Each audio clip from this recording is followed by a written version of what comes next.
तिचे मी पण डावावर लागलो, माझा कुटुंब सुद्धा डावावर लागले सगळं. फक्त तू हे धमकी देऊ नको. तिचे मी पण डावावर लागलो, माझा कुटुंब सुद्धा डावावर लागले सगळं. कधी मारून टाकतील माझ्या कुटुंबाला आणि मला माहित सुद्धा नाही, तरी मी हटत नाही. रात्र दिवस बाहेर आहे. कोणाला यायचं त्याला येऊ दे, आम्ही समर्थक मराठी लढाय तुला. आणि तू कोणत्या आला वगैरे राज्यातल्या प्रत्येक गावात मराठा आहे. फक्त तू ये धमकी देऊ नको. याव करणार आहे, त्याव करणार आहे, काय करणार आहे. काल कोणतरी धमकी दिलेली कळाली मला सकाळी.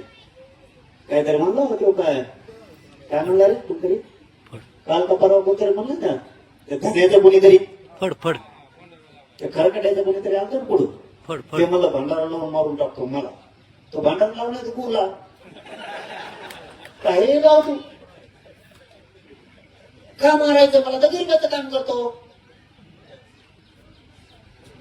गरीबाचं काम करतो ना. गरीब लेकरं मोठे करतो, हेच कारण ना. अरे असं किती काल येते 2 वर्षात वाऱ्यासाठी ओढून गेले तर तू कोणी कुणाला लागून गेला. समाजानं एकजुटीनं राहा. खूप मोठा संघर्षाला सामोरं जायचं. मी मरायला भेट नाही आणि माझी कधी पण तयारी आहे. माझा समाज विसर्जे काही अडचण. पश्चिम महाराष्ट्रालाच आता तुमचाच नंबर आहे. मला वाटतंय 7 तारखेपर्यंत काहीतरी खालीवर करते ते. नाही केलं तर मी त्यांच्या मागे लागणार असं सांगितलं. निवृत्ती पाटील साहेबाला पण सांगितलं.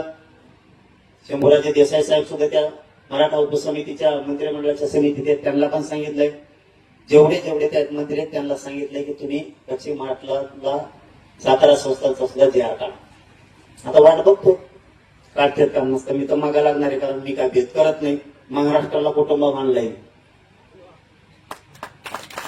त्यामुळे मी मराठवाडा, खानदेश आणि विदर्भ, पश्चिम महाराष्ट्र तसलं जुन्या भाषेत म्हणते थोट वागणं, तसलं वागत नाही.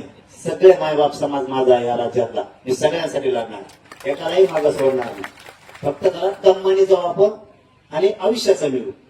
आता मराठवाड्याचा जे निघाला, हळूहळू टप्प्याटप्प्यानं बरोबर घालू आपण सगळा समाज आरसा. तुमचा पश्चिम महाराष्ट्र सुद्धा तोच करू. टप्प्यानं जाऊ. आपल्याला सवय नाही. मुनी घालू म्हणलं कस काय दिलं की दम धरणार. दम नाही आपल्याला. आपण फुगीरच नाहीये. आपल्याला फुगीरपणा एक सोडावं लागणार आहे आपल्या अंगात.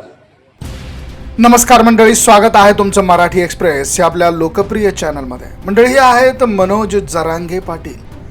मनोज जरांगे पाटील यांनी आता पुन्हा एकदा धनंजय मुंडे यांचं नाव घेऊन तू आता धमक्या द्यायचं बंद कर असं जाहीररित्या वक्तव्य केलेलं आहे. तर मंडळी सध्या मनोज जरांगे पाटील हे विविध गावांमध्ये आपल्या नियोजित कार्यक्रमाच्या दरम्यान भेटीसाठी जातात आणि अशा वेळेस सोशल मीडियाच्या माध्यमातून काही पोस्ट करून किंवा काही वेगवेगळे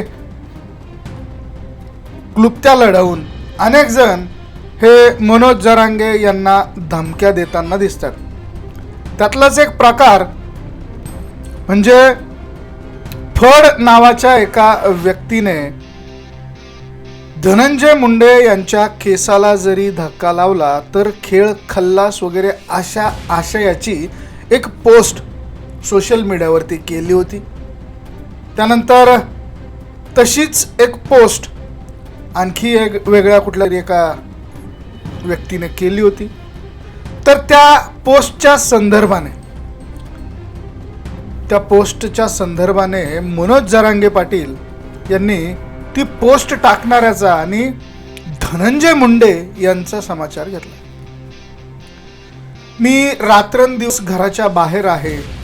मी रात्रंदिवस समाजासाठी झटतोय आणि मला धमक्या दिल्या जातात की गुलाल लावून किंवा भंडारा लावून कार्यक्रम वगैरे अशा धमक्या दिल्या जात आहेत.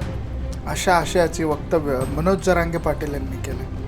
त्याचबरोबर ते हे देखील म्हणालेत की आपण या सगळ्या लढाईमध्ये कुणालाही घाबरणारे नाही आहोत. आपण कालही रस्त्यावर होतो, आजही रस्त्यावर आहोत आणि उद्याही रस्त्यावर राहू असं ते यावेळेस म्हणालेलं आहे. पण या धमक्या द्यायचं बंद कर असं पुन्हा एकदा त्यांनी म्हटलेलं आहे. तर फड नावाच्या व्यक्तीची फडफड बंद केली पाहिजे असा सूर जमलेल्या प्रेक्षकांमधनं हा ऐकायला मिळाला. त्याचबरोबर आता मनोज जरांगे पाटील यांनी पुन्हा एकदा रणनीती आखायला सुरुवात केलेली आहे. मंडळी, नुकतंच काही दिवसांपूर्वी आंतरवाली सराटी या ठिकाणी गेले कित्येक दिवस उपोषण किंवा कुठलंही आंदोलन हे झालेलं नव्हतं आणि त्या ठिकाणी आता पुन्हा एकदा मंडपाचं काम करताना मंडळी दिसायला लागलेले आहेत. पुन्हा एकदा मनोज जरांगे हे आंदोलनाच्या पावित्र्यात, आंदोलनाच्या भूमिकेमध्ये एकदा महाराष्ट्राच्या समोर जाणार आहेत. आता मागण्या कुठल्या कुठल्या असणार आहेत ते पाहणं अतिशय महत्त्वाचं ठरणार आहे. त्याचबरोबर आता आपण वर्षभर सगळे दौरे रद्द करतो आहोत आणि पुन्हा एकदा संघटनेची नव्याने बांधणी करणार आहोत असं मनोज जरांगे पाटील यांनी नुकतंच एका कार्यक्रमामध्ये जाहीर करून टाकलेलं आहे. त्यामुळे आगामी काळात आंतरवाली सराटी या ठिकाणी पुन्हा एकदा कार्यकर्त्यांची झुंबड ही उडताना दिसणार आहे. तर मंडळी, मनोज जरांगे पाटील यांनी धनंजय मुंडे यांच्यावरती केलेले आरोप आणि याबद्दल तुमच्या प्रतिक्रिया काय, तुम्हाला काय वाटतं, कमेंटमध्ये अवश्य नोंद करा. व्हिडिओ तुम्हाला आवडला असेल तर शेअर जरूर करा. बघत रहा मराठी एक्सप्रेस. धन्यवाद.